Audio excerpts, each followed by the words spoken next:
علی النبی یا ایھا الذین آمنوا صلوا علیہ وسلموا تسلیما.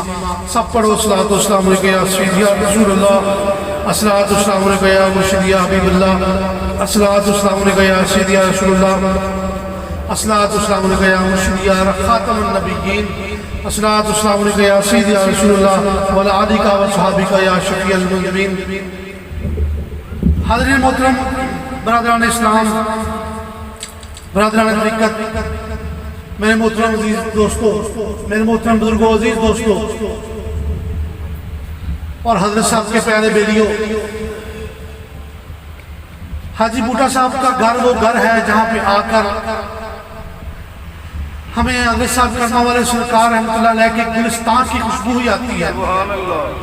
اور آپ سب بابا سرکار حضرت صاحب کے فیض کے گلستان کے پھول بیٹھے ہیں، اور ان میں سے دو چاہتے پھول اور مہکتے پھول، یہ دو ہستیاں جن کو دیکھ کر ان کی خوشبو آتی ہے.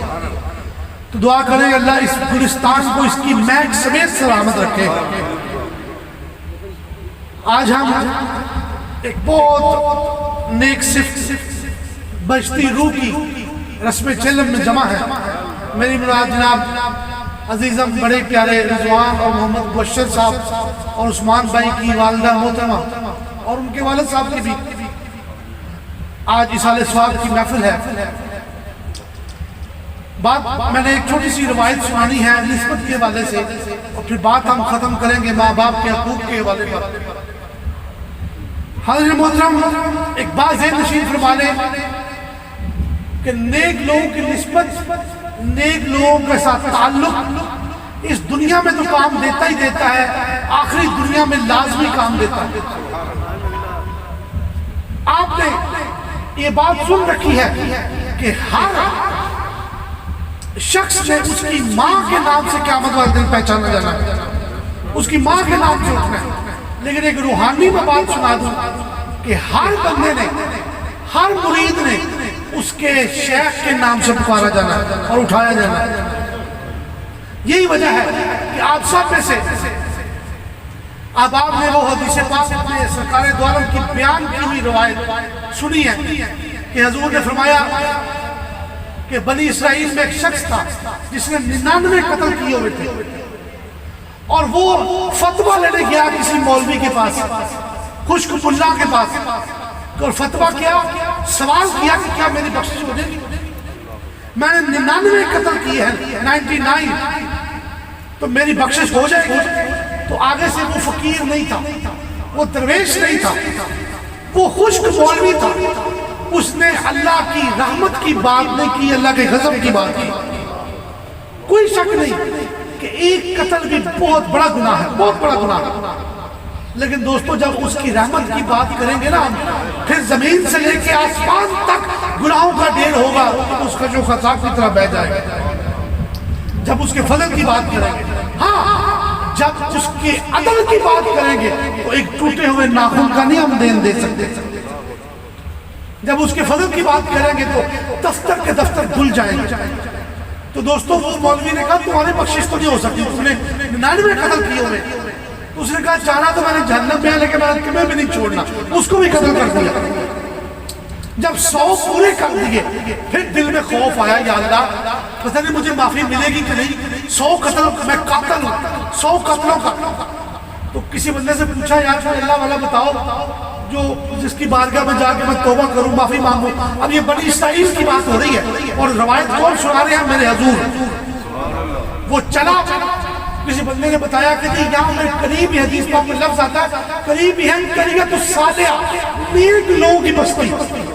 وہاں سارے نیک لوگ ہیں، نمازی پرہیزی. وہاں چلے جاؤ کوئی اللہ والا ہوگا تمہیں معافی دلا دے گا. وہ اس جگہ سے اس مولوی کو قتل کر کے چلا، راستے میں اس کا انتقال ہو گیا. اب دوزخ کے فرشتے بھی آ گئے اور جنت کے بھی آ گئے. دوزخ والے کہنے لگے ہم نے اس کو دوزخ میں ڈالنا ہے کیونکہ 100 قتلوں کا قاتل ہے. اور جنت والے کہنے لگے ٹھیک ہے 100 قتل کیے ہیں لیکن جا رہا تو معافی مانگنے، ارادہ تھا معافی مانگنے کا، تو ہم اسے جنت میں ڈالیں گے. فرشتوں سے بحث شروع ہو گئی. دونوں فرشتے اپنا اپنا مقدمہ لے کے بارگاہ خداوند کی پاک بارگاہ میں حاضر ہو گئے. یا اللہ یہ معاملہ ہے، وہ کتنے قتل کیے ہیں، اللہ کی نے فرمایا جس طرف فاصلہ کم ہے اس کو اس طرف ڈال دو، یعنی اگر وہ نیک لوگوں کی طرف، نیک لوگوں کی بستی کی طرف اس کا فاصلہ کم ہے، اس کی میت وہاں پڑی ہوئی ہے، اس کو جنت میں ڈال دو گے، وہ معافی کی نیت سے جا رہا تھا، اور اگر جہاں اس نے آخری قتل کیا 100واں وہاں قریب ہے تو اسے دوزخ میں ڈال دو۔ یہ اللہ کی نے فرمایا۔ فرشتے آ رہے تھے آسمان سے یہ جواب سن کے، تو حقیقت میں دوستو وہ جہاں آخری اس مولوی کو قتل کیا تھا وہ وہاں قریب جانا تھا، سیدھا دوزخ میں جانا تھا۔ اللہ نے زمین کو حکم دیا زمین چکر جا، زمین چکر جا، اور اس بندے کو، اس کی میت کو اس قریت الصالح نیک لوگوں کی بستی کی طرف ڈال دیا اور اس کو جنت میں ڈال دیا۔ تو جب وہ فضل کرنے پہ آئے تو اس کی رحمت جو ہے وہ معافیاں ڈھونڈتی ہے، مغفرت ڈھونڈتی ہے، اور جب عدل پہ آئے تو دوستو ہم ایک کٹے ہوئے بال کا حساب نہیں دے سکتے۔ دوستان گرامی، ایک بہت بڑے امام تھے اللہ والے، تو وہ ان کا یہ دعویٰ تھا کہ میں نے کبھی کوئی گناہ کبیرہ نہیں کیا، اور واقعی وہ نیک آدمی تھا، بڑے صالح بزرگ تھے، بہت بڑے امام ہمارے افریقہ کے، میرا نام ذہن سے نکل رہا ہے، شاید امام جووی ہے، اس طرح کر کے ان کا یہ واقعہ بڑا مشہور ہے۔ تو کیا ہوا کہ ایک کھیت سے، فصل سے وہ گزر رہے تھے تو گندم کی فصل پکی ہوئی تھی۔ حافظ جہاں صاحب ہے گل غور نہ سن لو تو جو میرا کرو، ایک کھیت میں سے وہ امام صاحب گزرے، فصل گندم کی پکی ہوئی تھی، اور وہاں پر گندم کا ڈھیر لگا تھا، تھوڑی سی گندم کے دانے بغیر پوچھے انہوں نے اٹھا کے اپنی جیب میں ڈال، بغیر پوچھے گندم کے دانے۔ خیر ان کا انتقال ہو گیا، یہ سارا واقعہ جو ہے وہ خواب کا میں سنا رہا ہوں۔ انتقال ہو گیا، فرشتے آئے، فرشتوں نے کہا ہے امام بتاؤ، اللہ کے دن پوچھتا ہے کہ فضل کے ساتھ حساب لوں یا عدل کے ساتھ؟ اپنا حساب فضل سے دو گے یا عدل سے دو گے؟ تو وہ امام صاحب کہنے لگے جی میں نے اپنا حساب فضل سے ہی دینا، فضل سے۔ اور یہ کون کہہ رہا ہے؟ جس نے کبھی کوئی گناہ کبیرہ نہیں کیا، ٹھیک ہو گیا؟ اچھا فضل جب کہا کہ جی میں نے امتحان فضل سے دینا، اللہ کے فضل سے میرا حساب ہو، تو فرشتوں نے کہا جو معافی ہے تیرا کوئی امتحان ہی نہیں۔ تو پھر وہ دل میں خیال آیا پوچھو تو صحیح عدل سے امتحان کتنا سخت ہوتا ہے۔ تو دوسری بار فرشتوں سے کہنے لگے نہیں جی میرا عدل سے حساب لے، عدل سے۔ عدل کہتے ہیں انصاف کو، نہ ایک بار ادھر نہ ایک بار ادھر، انصاف کرنا، عدل۔ اچھا فرشتے کہتے ہیں اچھا عدل سے حساب لینا ہے، چلو پھر وہ جو کھیت سے گندم لی تھی پہلے تو اس کا حساب دو نا، اب تم اس گناہ کے آگے نہیں جا سکتے تو عدل کا حساب لوگوں کیسے دو؟ تو دوستو یہاں پر معاملہ عدل کا ہے ہی نہیں، فضل کا ایک معاملہ۔ اور دوستو فضل کے اوپر بھی ایک چیز میں آپ کو بتاؤں، وہ ہے کرم کا معاملہ۔ جب کرم کا معاملہ آ جائے تو پھر سارے گناہ پیچھے رہ جاتے ہیں، پھر کرما والوں کا ساتھ نصیب ہو جاتا ہے۔ حضرت صاحب کرما والے فرماتے تھے بیلیوں ساڈے بیلیوں کو قیامت کا بھی پتہ نہیں لگا۔ اور آپ میں سے کون سا شخص ہے جس نے یہ بات نہیں سنی؟ کئی دفعہ بابا سرکار رحمۃ اللہ اکثر کبھی کو مولوی آتا، کو مفتی، تو اس سے پوچھتے مولوی صاحب قیامت کدوں ہونی کہہ دیں؟ تو وہ کہتے ہیں جمعے والے دن قیامت ہونی۔ تو پھر بڑی آہستہ آواز میں کہتے چنگا پھر اسی تے اپنے بیلیاں میں جمعے رات کو حضور دی بارگاہ میں پیش کر دیں۔ یہ ہے فضل اور یہ ہے کرم کہ پتہ ہی نہ چلے کہ وہ مائی والا معاملہ، وہ حضرت نوح علیہ السلام کا حضرت صاحب واقعہ سناتے تھے نا کہ حضرت باب نوح علیہ السلام کے زمانے میں آپ سے ایک مائی محبت کرتی تھی، پیار ادب کرتی تھی، آپ کا کلمہ پڑھا، اور اس کی جھونپڑی تھی شہر سے باہر، اور وہ چرخا کاٹتی تھی، اس کا کام تھا۔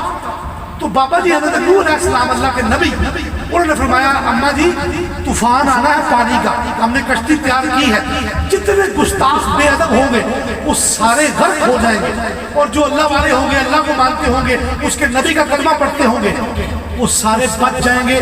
سب کو حکم ہے یہ کشتی میں سوار ہو جاؤ، تو میں تمہیں لینے آؤں گا، تم تیار رہنا۔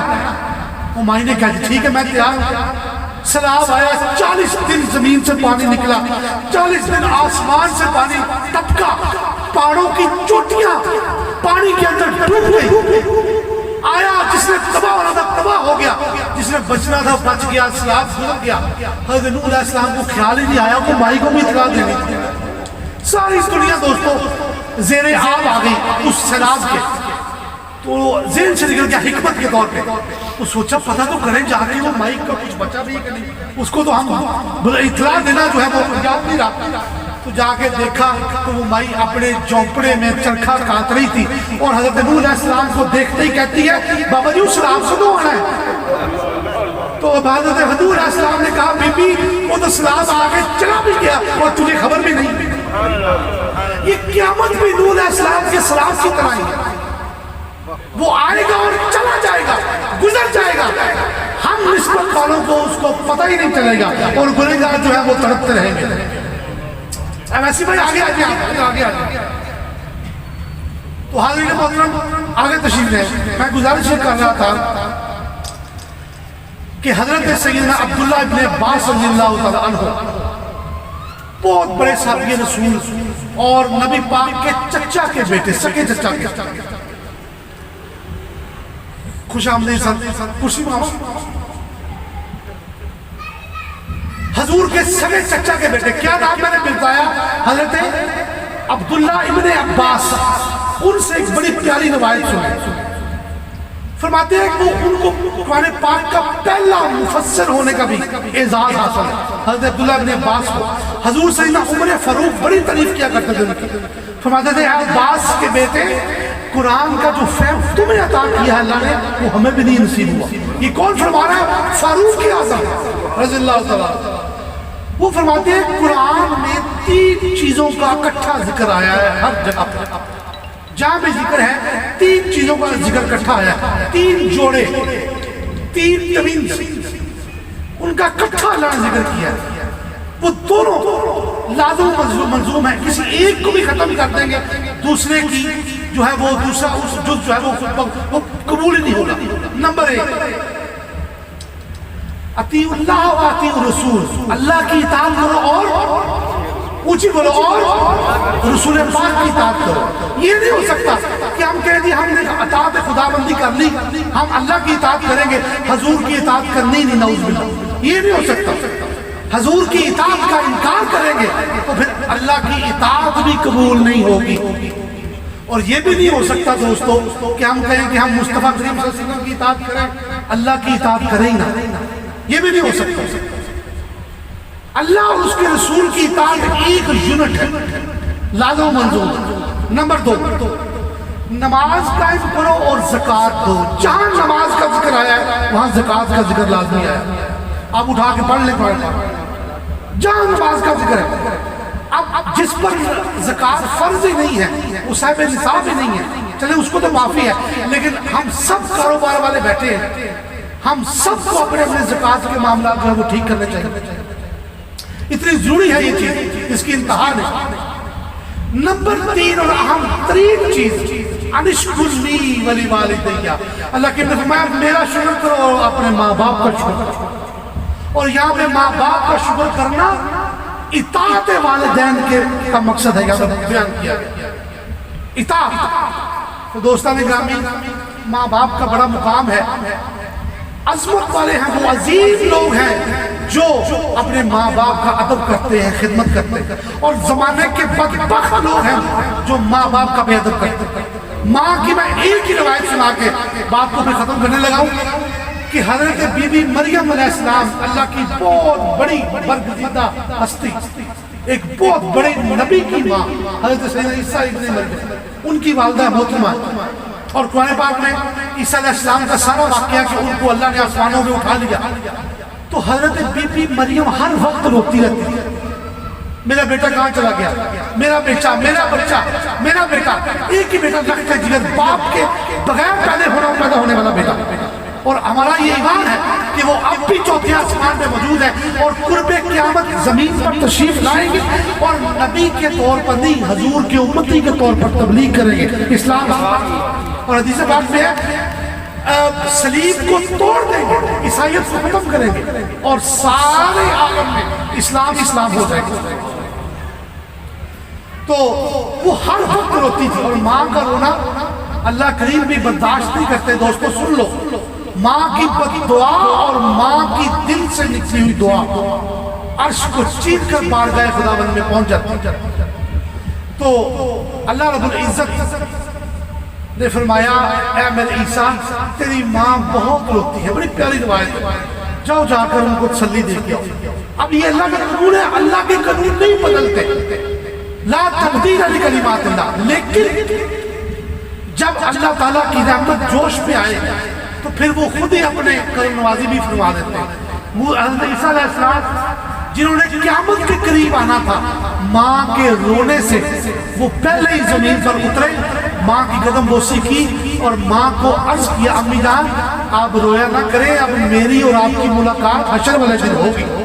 یہ اللہ کا امر ہے، حکم ہے، مجھے حکم ملا ہے کہ یہ زمین چھوڑ کے آسمان کی طرف چلے، اب میں تب بھی واپس آؤں گا جب اس کا حکم ہوگا، اب میری اور آپ کی ملاقات حشر والے دن۔ تو پھر اتنی تسلی دے کے اپنی ماں کو پیار کر کے واپس چلے۔ تو دوستو ماں یہ ہے، ماں کا جو بے ادب ہے دوستان گرامی، وہ نہ دنیا میں کامیاب ہے اور نہ آخرت میں کامیاب ہے۔ آج جتنے بھی یہ نوجوان لوگ بیٹھے ہیں، ان میں سے کوئی بھی ماں کا بے ادب، باپ کا بے ادب ہے تو وہ فوراً جا کے اپنے ماں باپ سے آج ہی معافی مانگے۔ اگر وہ فوت ہو چکے ہیں تو جا کے قبر پر معافی مانگے، اگر زندہ ہے تو جا کر بنفس نفیس معافی مانگے۔ حضور نے ارشاد فرمایا کہ جمعے والے دن ماں اور باپ کی قبروں پہ جا کے سلام کیا کرو، دعا کیا کرو۔ اور پھر سرکار دو عالم کی حدیث پاک ہے کہ جو شخص اپنی ماں اور اپنے باپ کے لیے دعا نہیں کرتا اس کا دل مردہ ہو جاتا۔ اپنی ماں اور اپنے باپ کے لیے دعا نہیں کرتا اس کا دل مردہ ہو جاتا ہے۔ ہاں دعا کیسی؟ علماء نے وضاحت فرمائی اس کی کہ اگر ماں باپ زندہ ہیں تو ان کی صحت کے لیے دعا کرو، ان کی خدمت کرو، ادب کرو، اور اگر ماں باپ انتقال کر گئے ہیں تو ان کی مغفرت کے لیے دعا کرو۔ ہر جمعے جا کر ان کو اصالہ ثواب کرو، قرآن پاک پڑھ کے، فاتحہ شریف پڑھ کے۔